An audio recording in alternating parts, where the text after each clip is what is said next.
가고팡세 시간입니다. 인간의 길을 순례자의 길이라 그렇게 말하죠. 이 길에서 중도 만나고 속도 만납니다. 이 길을 때로는 높은 산, 거친 들, 그리고 건널 수 없는 강물, 많은 문제들이 앞을 가로막고 있습니다.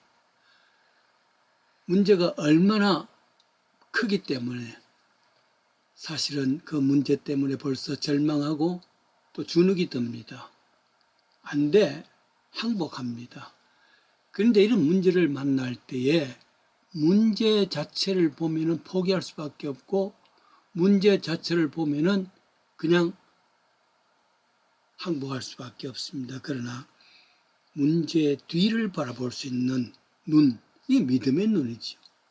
문제 뒤 하나님을 만나는 겁니다. 구약성경에 이런 여러 가지 이야기들이 나오지요. 그 중에 아주 여러 전투 장면이 나오는데 사무엘상 17장 에베스담밈이라는 전투가 유명합니다. 즉 거기에는 7척 장신, 8척 장신이 된 블레셋 장군 골리앗과 양머리 하던 아름다운 이쁜 소년 다윗과의 전투가 나옵니다. 이런 전투는 하나마나 게임입니다. 비교 자체가 할 수가 없습니다. 그런데 결과는 소년 장수 다윗이 이깁니다. 그 이후에 싸움이 될 수 없는 기울어진 운동장을 말할 때 다윗과 골리앗의 싸움이라 그렇게 칭하지요.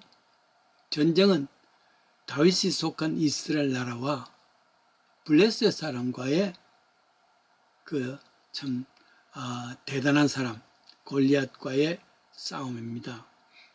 그런데 이스라엘 사람들은 벌써 전의를 상실했습니다. 왜냐하면 첫째는 블레셋 사람들의 군사들의 숫자입니다. 비교할 수 없을 만한 숫자입니다. 둘째는 적의 장수가 되는 골리앗을 보는 순간입니다. 가드 사람 골리앗은 신장이 2m 50cm랍니다. 갑옷을 입은데 그 무게만 60kg 가까이랍니다. 창만 7kg인데 배틀치기만 했다 그랬습니다.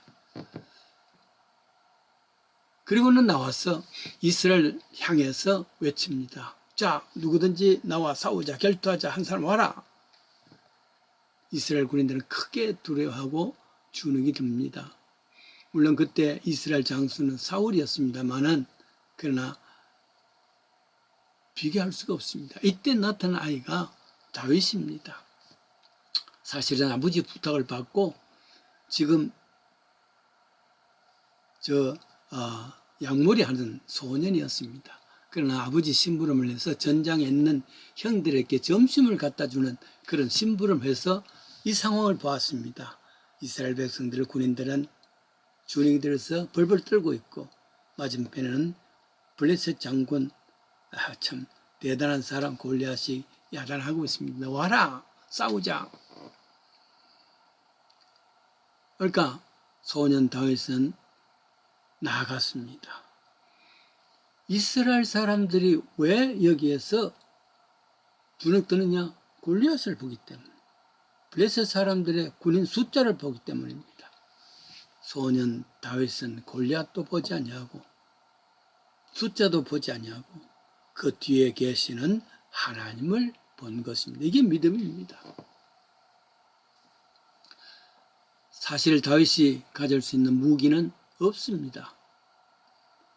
평소에 양머리를 할 때에 늑대가 나타납니다. 그러면 돌판매로 그것으로 이걸 물맷돌이라 그러는데 물매로서 팔매질을 해서 쫓아내는 겁니다. 거기에 대해서는 아주 전공을 했습니다. 잘 맞추는 거란 말이죠. 그래서 나아가서 골리앗에게 행한 이야기죠. 너는 너가 가진 칼과 창으로 내게 오지만은 나는 여호와의 이름, 그렇죠. 너도 안 보고 숫자도 안 보고 그 뒤에 계시는 여호와 그 이름으로 나오는데 여호와의 구원하심이 칼과 창에 있지 아니하니라. 하늘을 바라본 겁니다. 전쟁터에 갔더니만은 또 그렇게 골리앗과 싸우려고 그러니까 형이 되는 엘리압이 야단을 쳤습니다. 이 장난치냐? 왜냐? 그럴 때 형과 악유도 할 필요도, 다툼도 할 필요도 없습니다. 그래요. 그래서 그보다 시시비비를 따지지 아니하고 오직 하늘의 하나님만 바라보았습니다. 반전이 일어났습니다. 물맷돌 한 방에 골리앗이 쓰러졌다는 말이죠. 그리고는 다윗은 골리앗이 갖고 있던 그 칼로 그의 목을 뺍니다. 자, 이제 이스라엘 백성들은 이와 같이 하나님을 바라보았을 때에 문제 앞에서 문제에 주눅들지 아니하고 문제 때문에 고민하지 아니하고 문제 뒤에 계신 하나님을 의지했더니만은 다윗이 골리앗을 이겼다, 이 사실 아닙니까? 자, 이제 이스라엘 백성들이 광야 생활을 어떻게 했는가 순례의 길을 보다가 보니까 저들이 천신만고 끝에 가나안 입구까지 왔습니다. 앞불사. 지금까지도 문제가 많았지만은 천신만고 끝에 왔는데 와서 보니까 앞에 떡하니 요단 강물이 놓여 있단 말이에요. 또 끝났습니다. 도저히 건널 수가 없단 말이죠. 강물을 바라보고 놀랐습니다. 강물은 골리앗 이상이었습니다. 주눅들 정도가 아닙니다. 포기입니다. 절망입니다. 자연히 백성들은 여호수아에게 불평을 원망을 해왔습니다.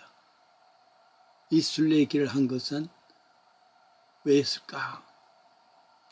그러면서도 불구하고 여기에 방법이 있었습니다.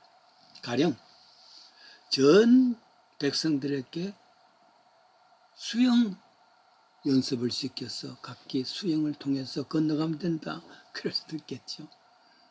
두 번째 생각도 있습니다. 열심으로 지금부터 다리 놓는 거, 브릿지. 그래서 건너가자.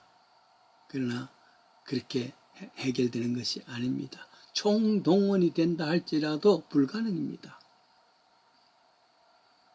꽉 막힌 현상입니다. 그런데도 불구하고 결과는 반전입니다. 저들이 요단강을 마른 땅같이 건넜다. 그랬지 않습니까? 어떻게 이게 가능할 수 있는가 하는 것을 터득할 수 있다면 인생길에서 끊임없이 가로막는 요단강물 같은 문제, 그 문제도 해결될 수 있으리라 믿습니다. 건널 수 있는 방법이 있습니다. 그것은 꿈을 꾸는 겁니다. 건널 수 있는 꿈을 꾸는 겁니다. 원리를 알면은 인생의 모든 것이 이런 가로막히는 큰 강물이 있다 할지라도 그 원리대로 건널 수 있을 거 아니겠어요? 여기에 한 3가지 원리가 있습니다. 첫째는 넘실거리는 강물을 바라보지 말자. 그러면은 절망합니다. 좌절합니다. 주눅듭니다. 그래요. 백성들을 향해서 말한 것이 있습니다. 앞에 가는 언약궤만 바라보라. 언약궤만 바라보고 나가자. 그래, 이 비현실적이지요. 상식 이해하지요. 그러나 결과는 백성들이 다 건넜습니다. 언약궤는 하나님의 임재하심입니다. 그 속에는 십계명과 만나 항아리가 있고 아론의 지팡이가 있습니다. 어떤 면에서는 성부, 성자, 성령, 그래요. 삼일체입니다. 히브리서 12장 2절이죠. 믿음의 주여 또 온전케 하시는 예수를 바라보자.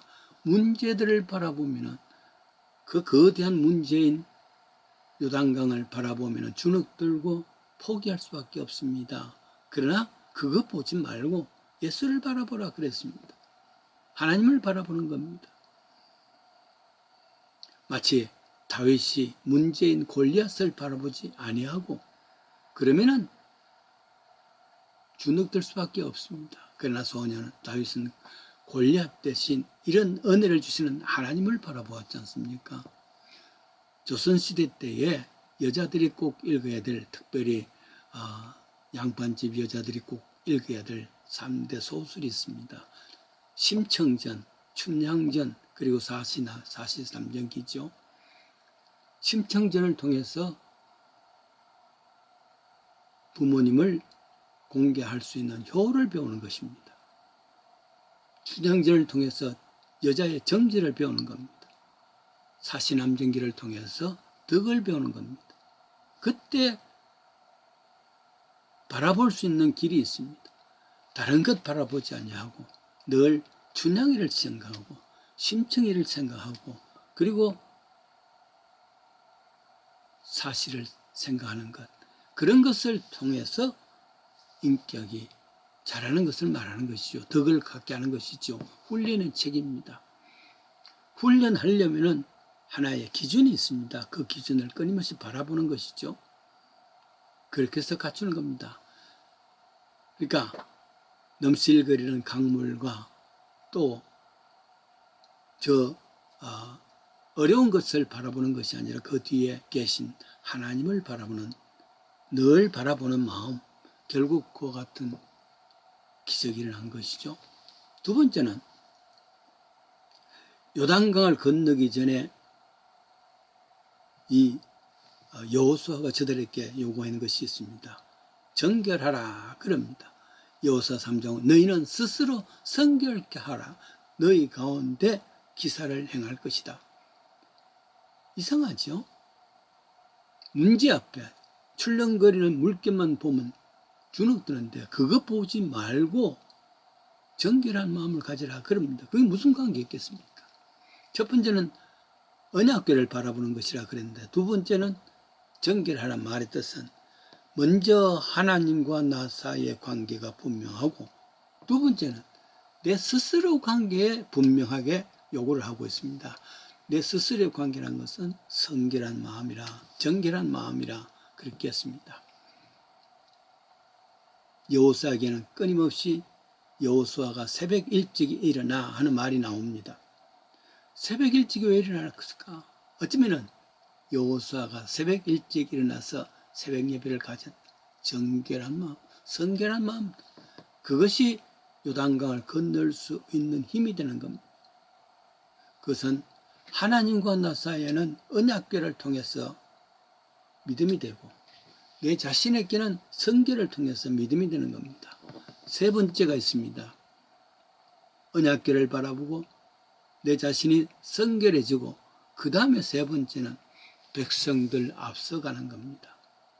그건 제사장들이 앞서는 것인데 첨벙 물에 들어가면 죽는 겁니다. 그러나 앞서 간다는 것은, 백성들을 앞서 간다는 것은 믿음입니다. 인간관계랍니다.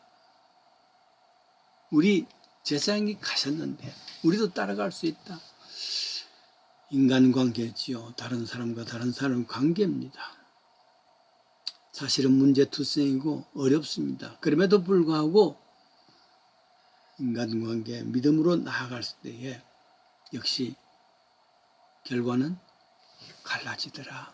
마른 땅같이 걷더라. 문제 앞에서 하나님과의 관계에 정립하고, 나 자신에게 성결한 관계를 정립하고 이웃 사람들 스스로 같이 믿는 믿음입니다. 그것을 통해서 건넜습니다. 올 때는 흰 구름 더불어 갔고 갈 때는 한방 눈 따라 갔네. 오고 가는 나그네여 지금 어느 곳에 있는가? 인간관계를 이야기합니다. 서로 믿는 믿음입니다. 하나님과의 관계 정립이 되어지고, 내 자신과의 관계가 정립되어지고, 다른 사람과의 관계가 정립되어졌을 때 그때 요단강이 갈라지더라. 그것은 결국 강물을 바라보는 주눅든 절망이 아니라 그 너머 있는 믿음의 길을 행했을 때 마침내 요단강물을 마른 땅같이 건넜습니다. 우리에게 맡겨진 앞길에 가로막는 여러 가지 문제, 심지어 요단강물까지도 이와 같은 믿음을 통해서 활짝 열리는 역사가 일어나는